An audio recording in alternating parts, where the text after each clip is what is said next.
This year, Fire Prevention Week is all about safety in the kitchen. Did you know that cooking is the #1 cause of home fires and home fire injuries? Unattended cooking is the leading cause of fires in the kitchen. To help prevent cooking-related home fires and home fire injuries, Palm Bay Fire Rescue is asking you to do the following. Stay in the kitchen when you are frying, boiling, grilling, or broiling food. If you're simmering, baking, or roasting food, check it regularly and stay inside the home. Always keep a lid nearby when cooking. If a small grease fire starts, slide the lid over the pan and turn off the burner.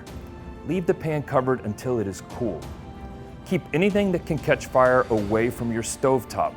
Loose clothing can hang down onto the stove burners and catch fire. Wear short, close-fitting, or tightly rolled sleeves when cooking. Having a kid-free zone of at least 3 feet around the stove in areas where hot food or drink is prepared or carried. Now, fire prevention is not all about cooking safely.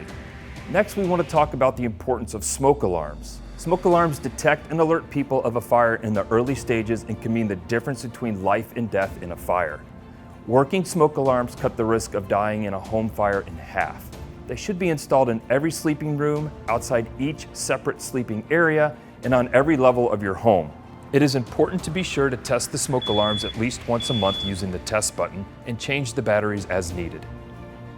We also want to make sure your family has a home fire escape plan in place and that they practice it frequently.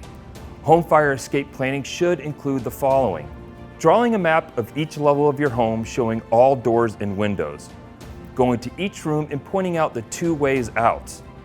Make sure someone will help children, older adults, or people with disabilities wake up and get out. Teaching children how to escape on their own in case you cannot help them. Establish a meeting place outside and away from the home where everyone can meet after exiting. Having properly installed and maintained smoke alarms. Pushing the smoke alarm button to start the drill. Practicing what to do in case there is smoke. Get low and go. Get out fast. Practicing using different ways out and closing doors behind you as you leave. Never going back for people, pets, or things. Go to your outdoor meeting place, calling 911 or the other local emergency number from a cell phone or a neighbor's phone.